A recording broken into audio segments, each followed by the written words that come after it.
Muito bom dia, começando mais o nosso Pensiore, nessa terça-feira tão especial, dia 7 de março de 2023. Bom dia, produção, tudo bem? Estamos avançando aqui nos nossos estudos sobre o livro de Eclesiastes, hoje capítulo 7, no dia 7. Muito bom, manda aquele bom dia que só você sabe.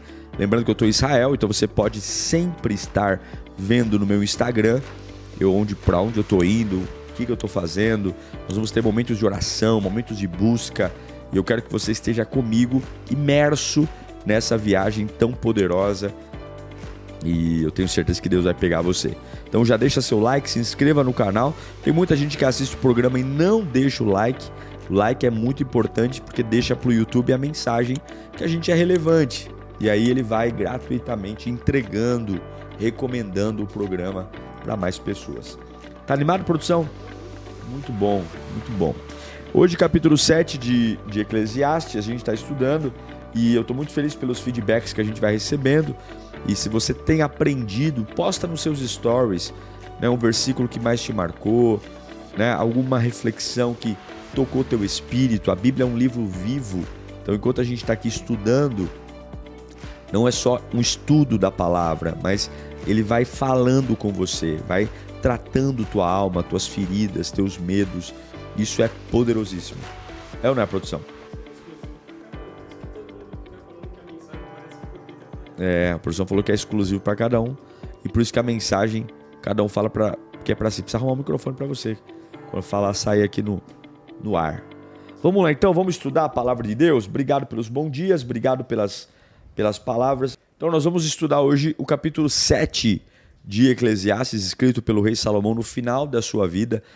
Muitos dizem ser um livro melancólico, mas na verdade é um livro escrito por um homem que viveu tudo o que tinha para viver e tem suas percepções sobre o que realmente importa. Então normalmente aquilo que empolga eu e você, Salomão, que viveu tudo isso de forma intensa e provou de tudo, vai dizer para nós que tudo isso não passa de vaidade e bobagem.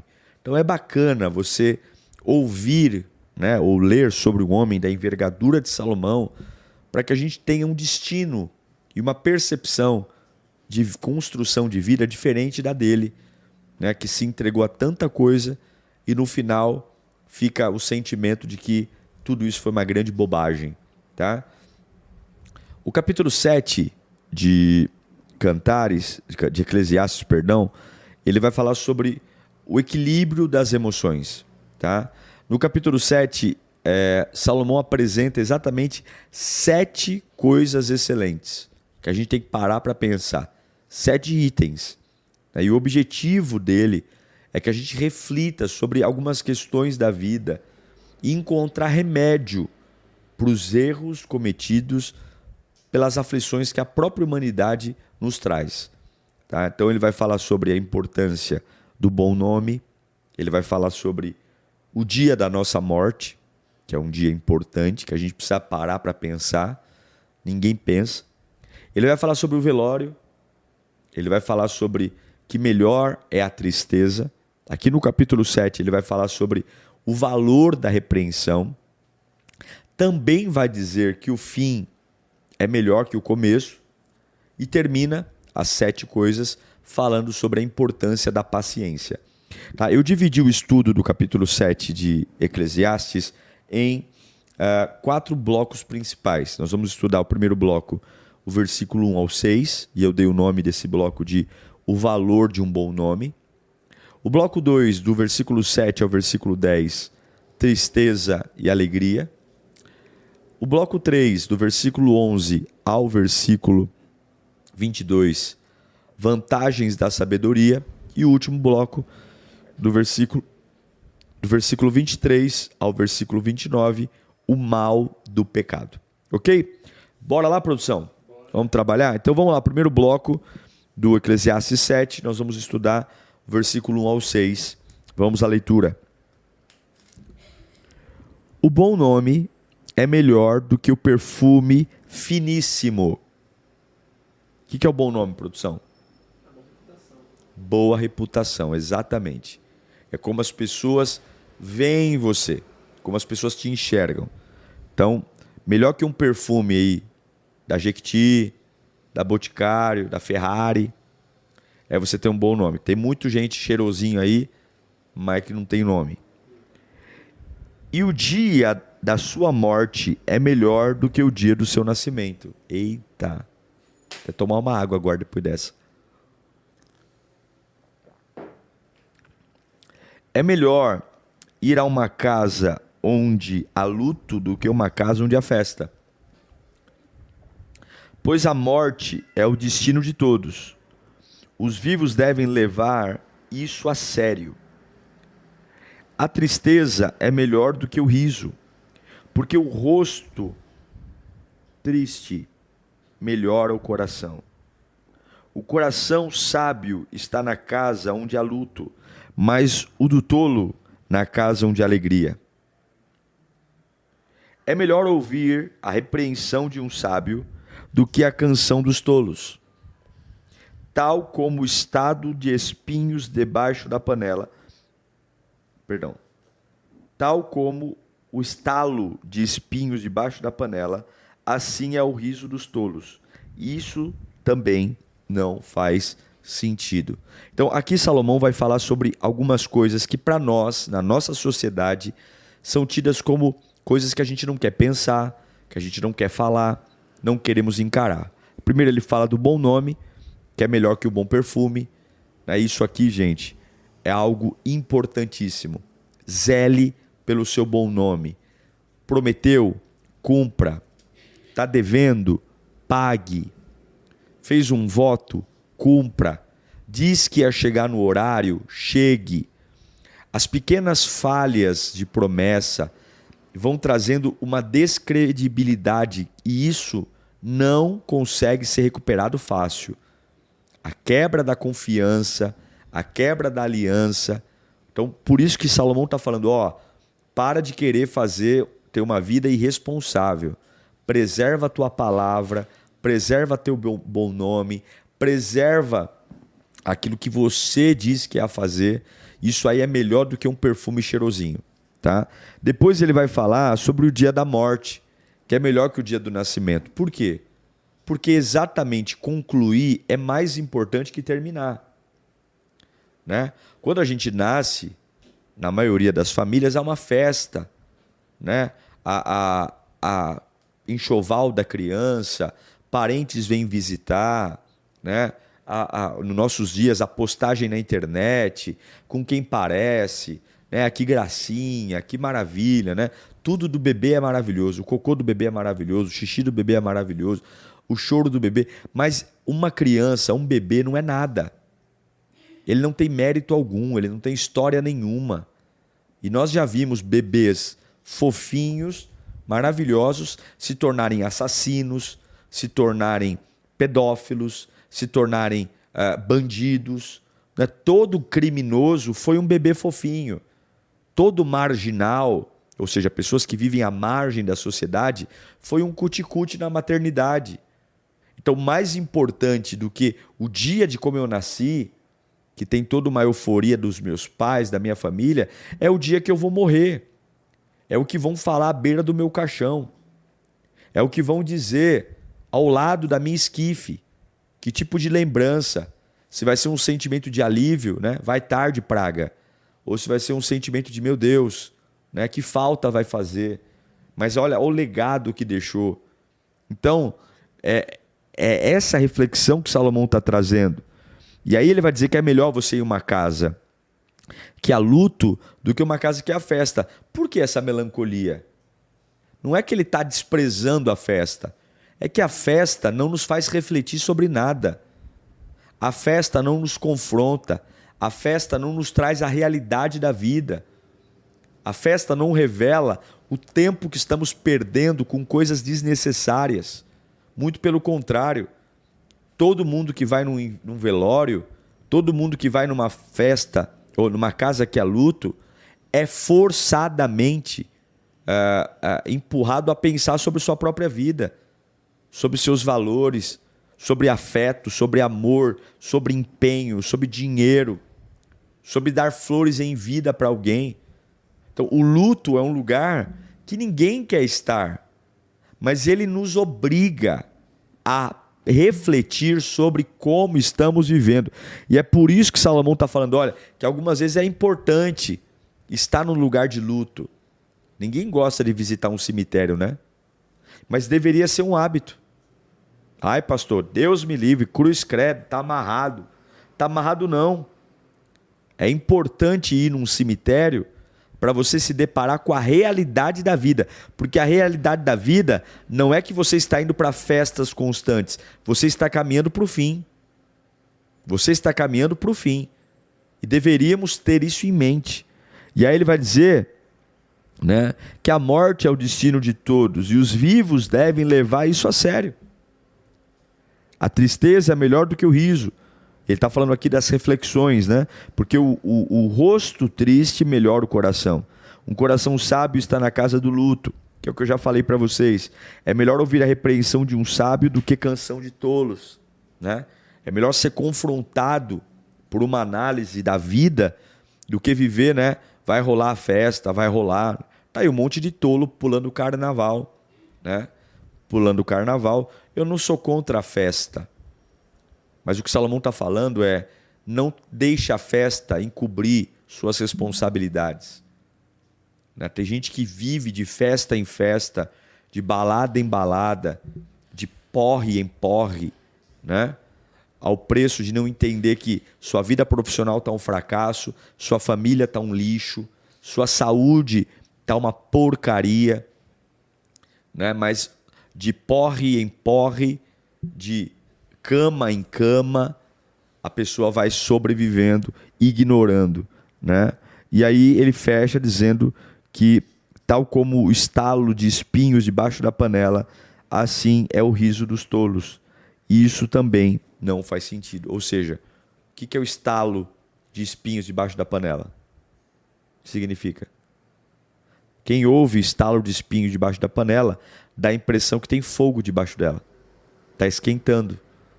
Né, o fogo da brasa. Mas esquenta? Não, só parece, mas não é. Então, assim como estalo de espinho debaixo da panela parece ser o estalo de brasa na madeira, mas não é, não vai chegar a lugar algum, não vai produzir alimento nenhum, assim é o riso dos tolos. É uma alegria idiota, é uma alegria que não faz sentido. Palavras de Salomão, hein? Vamos para o segundo bloco, produção. Versículos 7 ao 10. Quanto aprendizado, hein? Quanto aprendizado. 7 ao 10, vamos lá. A opressão transforma o sábio em tolo, e o suborno corrompe o coração. O fim das coisas é melhor que o seu início, e o paciente é melhor que o orgulhoso. Não permita que a ira domine depressa o seu espírito. Não permita. Pois a ira se aloja no íntimo dos tolos. Verso 10. Não diga, porque os dias do passado foram melhores que os de hoje. Pois não é sábio fazer esse tipo de pergunta. Mais uma vez, Salomão está dando um baile aqui, né, de frieza, lucidez e confronto. Repito, o livro de Eclesiastes é um livro necessário, porque ele é um livro direto, sem romance. Ele descortina essa vida que a gente cria de ilusões. Então ele já começa dizendo, né, que a opressão transforma o sábio em tolo. Tá? Então o que é a opressão? É quando você permite que a dureza da vida seja maior do que a sua esperança. Então, qualquer sábio oprimido, apunhalado, pressionado, ele vai virar tolo. Então ele vai dizer que o suborno corrompe o coração. Por que ele coloca o suborno na mesma linha, no mesmo versículo da opressão? Porque pessoas oprimidas querem soluções rápidas. pessoas em apuros querem acelerar o fim do seu sofrimento. E qual é o caminho mais rápido para você pular fases? Subornar. Eu compro vitórias, eu compro alívio. Não é à toa que as igrejas vivem cheias de campanha, que é o toma lá dá cá. Eu dou para Deus algo. A Bíblia diz que sacrifícios agradáveis a Deus é um espírito quebrantado, né? O maior sacrifício que você pode dar a Deus não é seu dinheiro, é o seu coração, é a sua renúncia, né? Então, algumas vezes é mais fácil eu comprar um bem-estar para receber. Então, tome muito cuidado, porque Salomão ele está colocando que o suborno ele torna o sábio em tolo para exatamente querer acelerar processos que deveriam ser vividos. E aí ele vai dizer no versículo 8 que melhor que o início é o fim. Hein, produção? Melhor, e essa é a sua luta, terminar bem. Começos não dão dignidade, começos não dão vida. A honra está baseada no seu término, na sua conclusão. A conclusão diz se algo foi bom ou ruim. Você pode pregar um sermão maravilhoso. Se você não souber concluir, o sermão não cumpre o papel. Você pode fazer um filme lindo. Se a conclusão do filme não for boa, todo o filme foi pro beleléu. É ou não é? Agora você tem... Eu já assisti filme porcaria, mas o final foi emocionante. Você sai dali dizendo, que filmaço. Por quê? Porque o final das coisas é melhor que o começo. Por isso que o cair é do homem, mas o levantar é de Deus. Por isso que eu creio em novos começos. Não importa quão fundo você se enfiou, que buraco você entrou, não importa que tipo de vida maldita você estava levando, Deus tem poder para mudar essa história. Deus tem poder para mudar essa situação. Só precisa abrir sua mente, tá? E aí ele vai dizer que a gente precisa ter mais paciência do que orgulho. Paciência e orgulho não vivem na mesma cozinha. Porque a paciência é o revestimento da humildade. Eu aceito esperar. Eu sei que eu vou vencer. Eu sei que Deus tem um plano para mim. Eu sei que lá na frente eu vou triunfar. E por isso eu espero. Eu vejo alguém tripudiando, eu vejo alguém dando risada, eu espero. Eu mato o meu orgulho com a humildade. Vamos deixar, né? Quem ri por último, como diz o ditado, ri melhor. Vamos esperar. Algumas pessoas falam que quem ri por último é o besta. Não, quem ri por último não é besta, não. Quem ri por último não é aquele que não entendeu a piada, não. Quem ri por último, segundo a Bíblia, é aquele que termina direito, né? O que adianta eu ganhar o primeiro round, o terceiro round e perder a luta? O que adianta? O que adianta, né, fazer 4 gols no meu adversário e o adversário vira o jogo, faz 5 e ainda sai com mais superação ainda? Porque uma coisa é você ganhar de 5-0, outra coisa é você ganhar de 5-4. Qual que é melhor? 5-4. Ainda mais se você começou o jogo perdendo. Mostra garra, superação. Então, cuidado, porque o orgulho não te fará esperar. Não permita que a ira domine depressa o seu espírito, pois a ira se aloja no íntimo dos tolos. O que ele está falando? Pessoas tolas têm raiva. E pessoas raivosas perdem bênçãos. Pessoas raivosas estragam processos. Pessoas raivosas falam antes da hora, não entendem. Pessoas raivosas são tolas no íntimo. Então não diga, porque os dias do passado foram melhores do que o de hoje, pois não é sábio fazer esse tipo de pergunta. O que ele está falando? Né? O tolo, ele é melancólico. O tolo, ele se nega a abrir a vida para viver dias melhores, porque ele entende que nunca algo vai superar o que ele viveu. Então, nunca vai ter um amor maior do que o amor que ele teve no passado, nunca ele vai ter uma experiência com Deus maior do que a que ele teve no passado, então ele sempre vive para o pior. A vida dele desce uma ladeira. Agora é contra tudo que Salomão falou. Melhor que o começo é o seu? Então, se melhor que o começo é o final, eu não vivo numa descendência, eu vivo numa ascendência. Então, é isso que ele está falando. Não é sábio dizer que os dias do passado são melhores do que os dias de hoje. É burrice. É ir contra a palavra. As minhas melhores pregações eu ainda não fiz. Os melhores pensiores ainda não foram feitos. Os melhores cultos ainda não aconteceram. Os melhores momentos do meu casamento com a minha filha ainda vão vir. Porque não é sábio endeusar fases passadas. É tolice. Certo, produção? Vamos lá então. Terceiro bloco. Do 11 ao 22.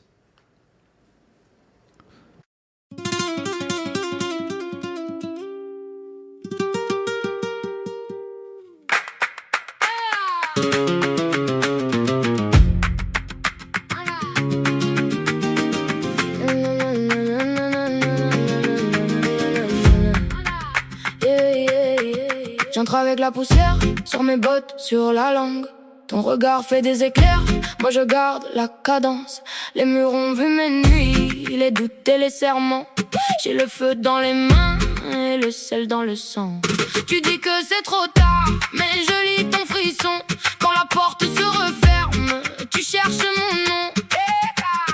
Tourne, tourne encore, le sol craque sous nos pas. Tourne ton plus fort, tu sais bien que tu restes là. I almost said it on the way back home, but the words got stuck in my throat. You looked at me like nothing was wrong, so I let it go. We laughed about some random thing, like we were slowly fading out. Funny how we both can feel it, but never talk it out. It's always easier pretending than watching something end. We keep the peace in silence, like it's a better friend. I almost said it, but I didn't. Now it's hanging in the air. We act like nothing's different, but it's everywhere. I almost said it.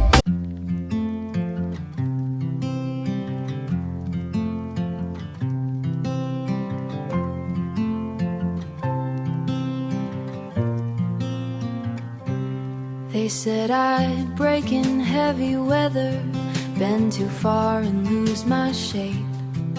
Carried storms I couldn't measure, wore the damage on my face.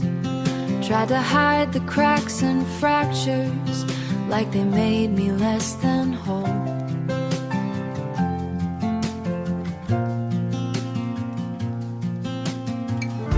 But every line just traced the map of everywhere I've grown.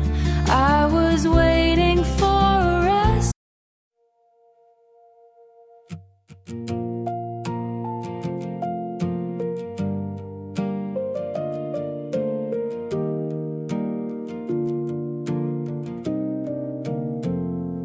We stopped finishing our sentences, left them hanging in the air. Used to talk till morning came, now there's nothing there. We kept trying out a habit, not because it felt the same. Two good hearts just slowly walking out of place. No explosions, no blame to assign, just a quiet change over time.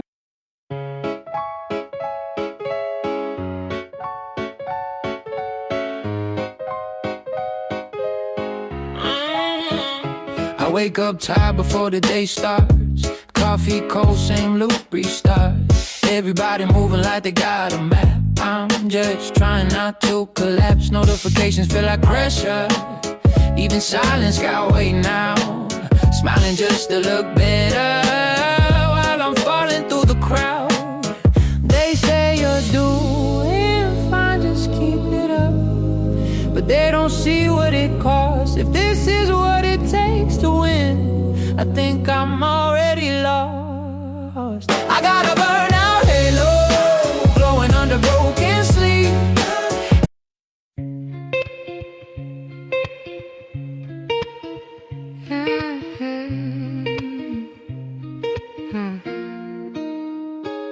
I walk these streets like they remember me. Neon signs blinking out my history. Same old cafe, same empty seat, but nothing here feels like it knows me. Phone in my hand but I don't call back. Voices fade in the train track crack. Everybody's moving too fast. I'm stuck in a place I can't outlast it. Every corner feels like deja vu, like I've been lost here way too long.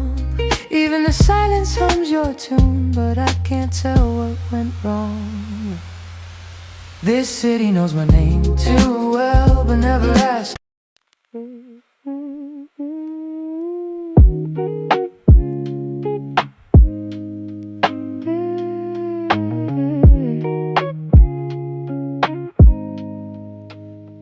I was broke with a dream in a ballroom. Now I'm paid, but I barely got space to move. Numbers climbing like they got a life of their own. Funny how it feels quieter when you're known. Used to pray for a check just to pay my dues. Now I'm checking my soul, got less to lose. Every dollar got a story I can't erase.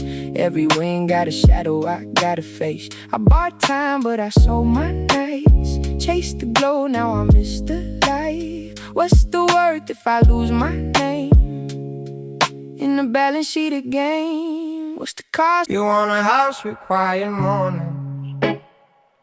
I want that porch and open sky. We talk like we're still alive, but I see it drifting in your eyes. Same love, different direction. Same truth, different design. We hold on out of connection, but we're not on the same line. Nobody's wrong, nobody's lying. Just two hearts not syncing right. We'll have to cover the timing of saying goodbye tonight. We're going in different directions. Your sunrise is while I'm still awake. Different clocks, same ache. I trace your name on a fogged up screen, like it might close the space between. Late night calls with a fragile line. Your laugh arrives just out of time. We talk like we're in the same room still. Even silence feels too real. Every mile says not enough, but my heart don't count like that. Love flies farther than the miles, through the dark, across the time. Every second draws the line. Back to you, back to you. Even worlds we can align. I post a pic like I'm alright. Perfect light, perfect fake smile, but my room still feels too quiet. When the screen goes black at night, people say I look so fine, like they know what's on my mind. Double tap, don't read between lines. It's just noise to pass the time. I laugh in stories, not in real life. Feels easier to pretend. If I disappear for a while, would anybody even notice then? I got an offline smile that nobody sees but me. Online I look so alive, but that's not who I really be. I'm scrolling. You still ask me how I slept last night. Still leave tea by the counter light, but something in your voice feels far, even when you're standing right by. We talk about the weather first, like we forgot how hearts converse. Every word is soft and careful, like we're scared to make it worse. No fight, no storm, no breaking glass, just silence growing thick so fast. Two people learning how to stay while slowly drifting away. We're quietly falling apart. No thunder, no visible scars, just love turning into habit. And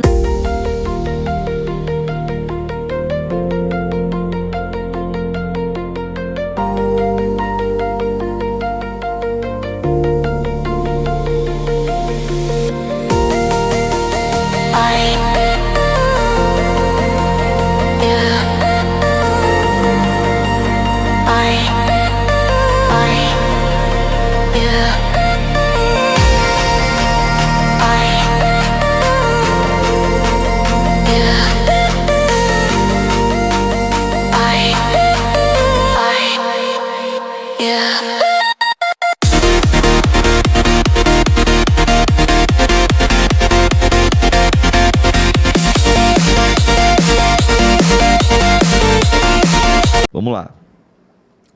A sabedoria é como uma herança, é uma coisa boa. Ou seja, se a sabedoria é como herança, eu posso passar de pai para filho. Meu filho não precisa bater cabeça onde eu bati. Meu filho não precisa fazer a mesma burrice que eu fiz, né? E quando o filho é repeteco da burrice do pai, é porque a sabedoria não estava no pai. Porque a Bíblia está falando, a sabedoria é como herança, é coisa boa. É beneficia.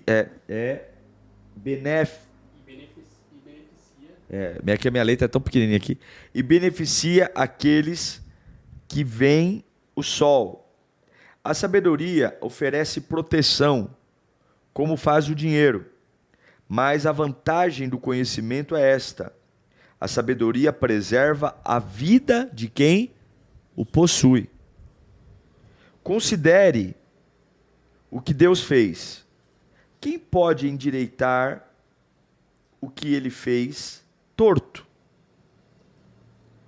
Quando os dias forem bons, aproveite-os bem, mas quando forem ruins, considere, Deus fez tanto um quanto o outro, para evitar que o homem descubra alguma coisa sobre o seu... Uau! Já ouviu falar da melhora da morte? Quando a pessoa está muito mal no hospital. Tem a melhora da morte? Aí a pessoa fala, nossa, melhorou. Aí todo mundo fala, vai ter alta. Aí a pessoa, 3 dias depois, morre. É um exemplo do que está acontecendo aqui. Deus, algumas vezes, muda o estado do dia para confundir o futuro.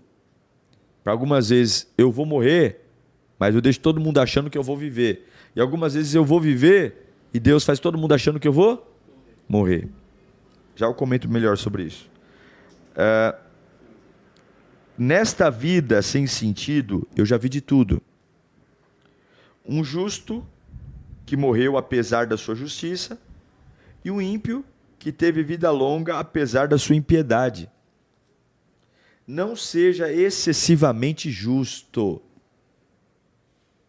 Já parou para pensar nisso? Nem demasiadamente sábio. A Bíblia está falando o seguinte: não seja demasiadamente justo. O que significa isso, produção? 100%? A Bíblia está falando, não seja excessivamente justo, nem demasiadamente sábio, porque destruir a você mesmo. Não seja demasiadamente ímpio, não seja tolo, porque morrer antes do tempo. É bom reter uma coisa e não abrir mão de outra, pois quem teme a Deus evitará ambos extremos. A sabedoria torna o sábio mais poderoso que uma cidade guardada por 10 valentes. Todavia, não há um só justo na terra, ninguém que pratique o bem, nunca peque. Verso 21. Não dê atenção a todas as palavras que o povo diz. Caso contrário, poderá ouvir o seu próprio servo falando mal de você. Pois em seu coração você muitas vezes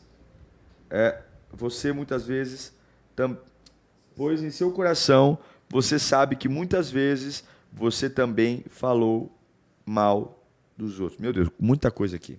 Vamos devagar. Então vamos lá.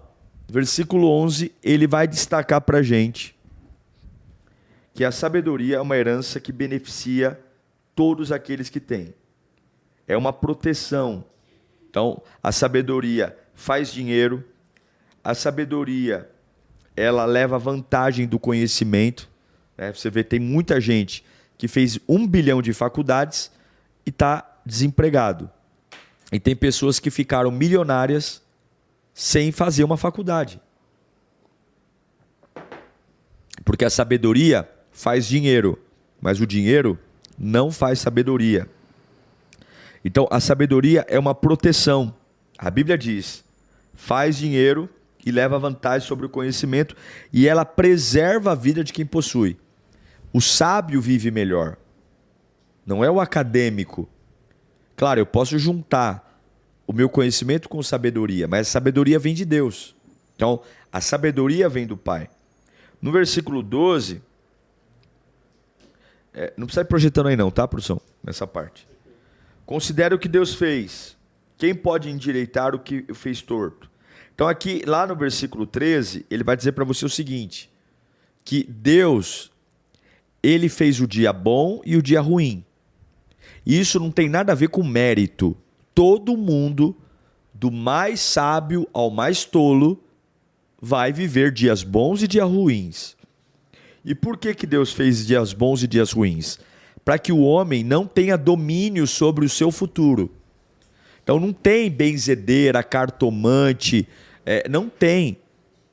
Deus, ele vai fazer a sua vida oscilar para você aprender. O dia é bom, a fase é boa, viva, desfrute, viaje, ganhe dinheiro. A fase é ruim, né? Ele vai dizer, o que você tem que pensar na fase ruim? Deus fez o dia bom, Deus fez o dia mal. É para eu viver isso. E isso vai evitar que o homem descubra alguma coisa sobre o seu futuro.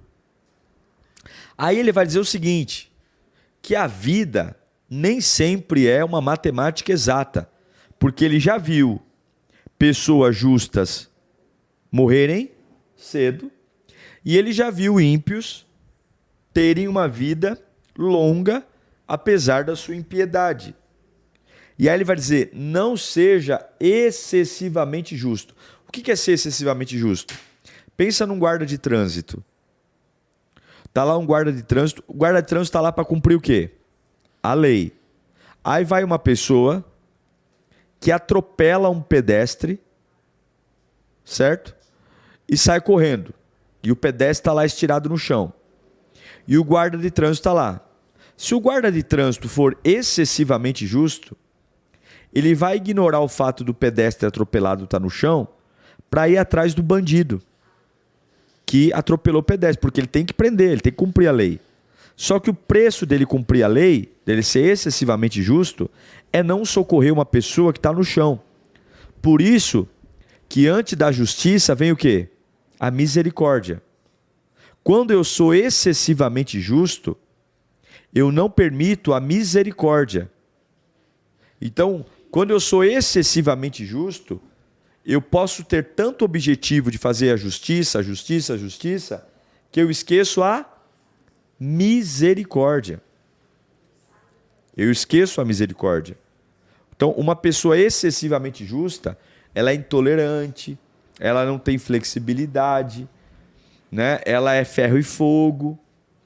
Então ele vai dizer, não seja excessivamente justo, seja justo. E algumas vezes eu preciso abrir mão da justiça para ter a misericórdia, que é o nosso caso. Por que nós hoje servimos a Deus? Deus foi excessivamente justo? Não. Se Jesus fosse excessivamente justo conosco, hoje nós estaremos onde? No inferno. Mas a misericórdia está acima da justiça, né? Então, a sabedoria torna o sábio mais poderoso que uma cidade. Então, busca a sabedoria. Todavia, não há justo na terra que pratique... Não há um só justo na terra, ninguém que pratique o bem e não peque. Então, ele diz assim, não dê atenção a todas as palavras que o povo diz. Caso contrário, você poderá ouvir seu próprio servo falando mal de você. Pois em seu coração você não sabe que muitas vezes você também falou mal dos outros. Aqui ele está falando sobre você não ter uma imagem a ser reconhecida ou uma identidade a ser afirmada por pessoas que estão à sua volta. Então, o que Salomão está falando? Né? É preciso que você tenha condições de ter uma identidade em Deus e a sabedoria não ficar perguntando para os outros quem eu sou, para onde eu vou. Porque algumas vezes o que vão falar de você pode ser algo que vai te destruir. Certo, produção? Até porque nós mesmos falamos mal. Eles aqui, ó. Pois em seu coração você sabe que muitas vezes você também falou mal dos outros. Então, baixa a bola, tá? Quando você descobrir que alguém está falando mal de você, não dá chilique, não dá piti, não fica tendo ataque de pelanca. Baixa a bola, porque assim como o Salomão está falando, tu também já falou mal de gente, tá? Tu também não é santo, não tem santo aqui nessa terra, não. E aí vem o último bloco, versículo 23 ao 29, o mal do pecado. Vamos lá. Versículo 23. Tudo isso eu examinei imediatamente. É isso? Perdão. Tudo isso eu examinei mediante a sabedoria e disse: estou decidido a ser sábio, mas isso estava fora do meu alcance. A realidade está bem distante e é muito profunda. Quem pode descobri-la? Certo? Porque por isso dediquei-me a aprender, a investigar, a buscar sabedoria e a razão de ser das coisas, para compreender a insensatez da impiedade e a loucura da insensatez. Descobri que muito mais amarga que a morte é a mulher que serve de laço, cujo coração é armadilha e cujas mãos são correntes. O homem que agrada a Deus escapará dela, mas o pecador ela apanhará.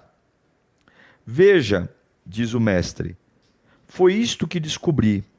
Ao comparar uma coisa com outra coisa para descobrir a sua razão de ser.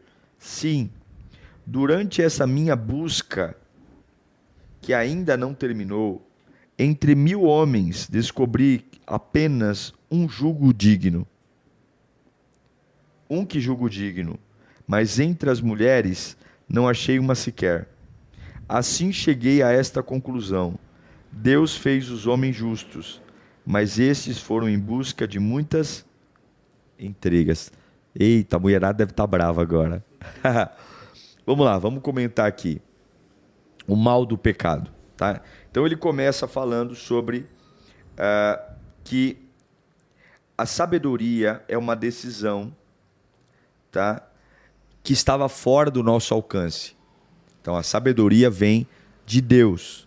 O que torna o homem sábio não é leitura. A leitura pode tornar um homem inteligente, cheio de conhecimento, mas a sabedoria vem de Deus. E a sabedoria sempre foi uma realidade muito distante e muito profunda. E quem pode descobri-la? E eu repito mais uma vez, Salomão, principalmente no livro de Provérbios, quando escreve, ele diz que a sabedoria vem do temor a Deus. Você não encontra sabedoria ouvindo só conselhos humanos, fazendo boas faculdades. Isso é conhecimento. E conhecimento sem sabedoria não vale para nada. Porque a sabedoria é a aplicação do que você sabe, com o seu equilíbrio emocional, com a reação correta, é o remédio na dose certa. Tá? O conhecimento é o remédio numa dose errada. Tá? E aí ele vai dizer que ele dedicou para aprender e investigar a razão da sabedoria, a razão das coisas. Ele viu que a sabedoria vai fazer você compreender a insensatez e a loucura dos homens e descobrir que a morte está na tentação. Quando ele coloca a mulher aqui, ele não está falando necessariamente do sexo feminino, mas ele está colocando aqui a tentação, o laço. Sem sabedoria, e ele vai dizer que um homem de Deus, um homem que teme a Deus, ele escapa do laço da mulher, né, da tentação, mas aquele que não teme a Deus, ele jamais será livre, muito pelo contrário, a Bíblia diz que ele será apanhado por ela, né? Ela exercerá domínio. E nós sabemos que o grande objetivo do diabo é destruir não o seu começo, o seu final. Porque a salvação eterna não é por média. Deixa eu pôr na balança quantas obras boas ele fez, quantas obras ruins ele fez, e se na balança ficar mais preponderante a bondade, então ele é salvo. Não, não.